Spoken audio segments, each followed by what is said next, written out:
Selamat pagi anak-anak, salam sehat. Perkenalkan, nama saya Stenia Gracelia Salu, mengajar mata pelajaran Pendidikan Pancasila dan Kewarganegaraan. Hari ini kita akan memulai pembelajaran kita yang pertama. Saya harap kalian menyaksikan video ini sampai selesai, karena di akhir pembelajaran akan ada kuis. Selamat menyaksikan. Bab pertama, perumusan dan penetapan Pancasila sebagai dasar negara. Adapun tujuan pembelajaran dapat dilihat sebagai berikut. Kita lanjut, menyanyikan lagu Garuda Pancasila. Anak-anak silakan menyanyikan lagu Garuda Pancasila. Perlu diketahui, pencipta lagu Garuda Pancasila adalah Sudarnoto. Beliau menciptakan Garuda Pancasila pada tahun 1954. Ia lahir tanggal 24 Oktober 1925 dan wafat pada 11 Januari tahun 2000. Kita lanjut, peta konsep perumusan dan penetapan dasar negara Indonesia. Yang pertama, latar belakang. Latar belakangnya adalah perumusan, penetapan, dan peran tokoh. Nilai-nilai Pancasila: ketuhanan, kemanusiaan, persatuan, kerakyatan, keadilan. Nilai karakter: tanggung jawab, komitmen, pantang menyerah, patriotis, dan nasionalis.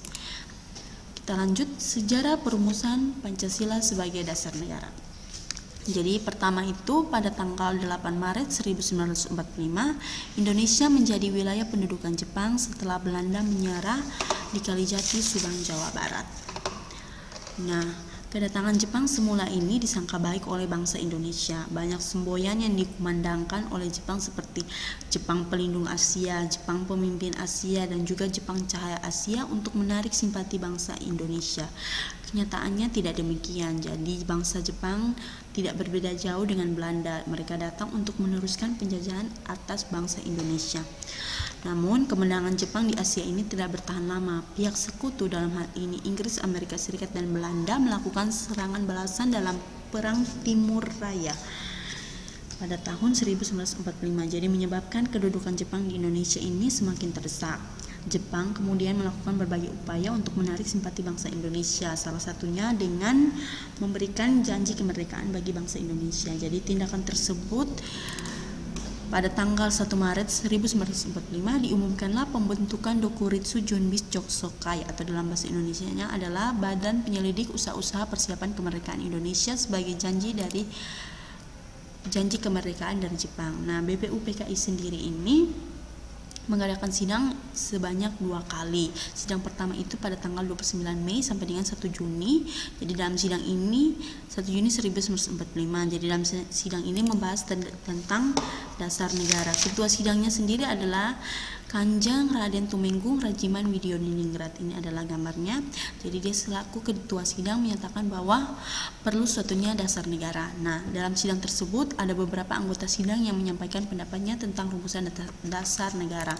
Yang pertama, mari kita lihat Muhammad Yamin. Muhammad Yamin pada tanggal 29 Mei 1945 menyampaikan bahwa dasar negara itu terdiri dari 5 unsur. Yang pertama, kebangsaan, perikemanusiaan, periketuhanan, perikerakyatan, dan kesejahteraan.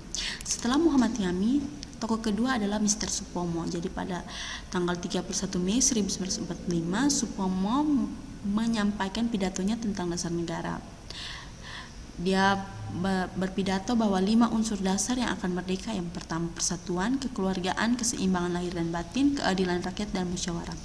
Setelah Supomo, tokoh ketiga adalah Insinyur Soekarno. Jadi Insinyur Soekarno itu menyampaikan dasar negaranya pada tanggal 1 Juni 1945.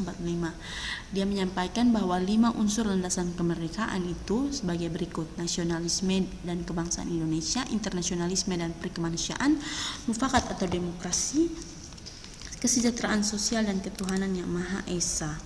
Nah, pada tanggal 22 Juni 1945 panitia kecil mengadakan pertemuan dengan 38 anggota BPUPKI.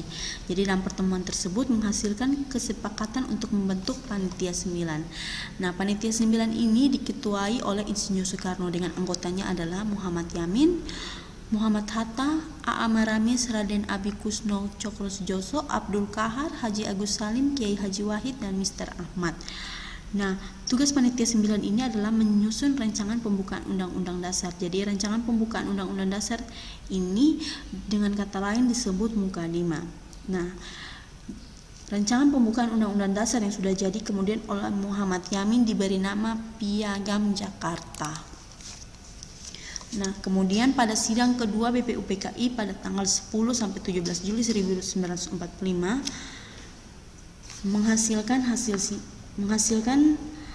rancangan pembukaan Undang-Undang Dasar. Jadi dibahas dalam sidang BPUPKI. Jadi di sini terpaparlah rancangan pembukaan Undang-Undang Dasar. Jadi isi dari pembukaan Undang-Undang Dasar itu secara eksplisit mencantum 5 nilai yang menjadi cikal bakal dasar negara Indonesia.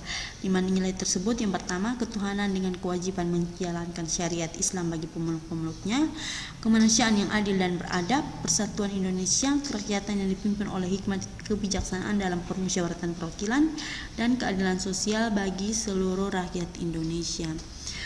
Namun ada pihak-pihak yang tidak setuju dengan rumusan sila pertama. Jadi pihak-pihak tersebut adalah orang-orang dari wakil-wakil dari Protestan dan Katolik dari wilayah yang dikuasai oleh Angkatan Laut Jepang. Jadi mereka merasa keberatan dengan bunyi sila pertama tersebut. Setelah melalui pembahasan, setelah melalui rapat yang cukup alot, jadi supaya bangsa kita ini tidak terpecah, supaya tetap teguh, jadi tokoh pendiri bangsa kita bermusyawarah dan bermufakat untuk menghilangkan bagian kalimat tersebut. Jadi mereka menggantinya dengan rumusan ketuhanan yang Maha Esa. Jadi dengan demikian rumusan dasar negara kita yaitu Pancasila tercantum dalam pembukaan Undang-Undang Dasar 1945 yang kemudian ditetapkan oleh PPKI tanggal 18 Agustus 1945 adalah sebagai berikut. Ketuhanan yang Maha Esa, kemanusiaan yang adil dan beradab, persatuan Indonesia, kerakyatan yang dipimpin oleh hikmat kebijaksanaan dalam permusyawaratan perwakilan, dan keadilan sosial bagi seluruh rakyat Indonesia.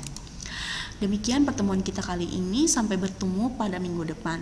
Silakan mengerjakan tugas dan jangan lupa membaca buku Kementerian Pendidikan dan Kebudayaan PPKN kelas 7 edisi revisi 2017. Terima kasih.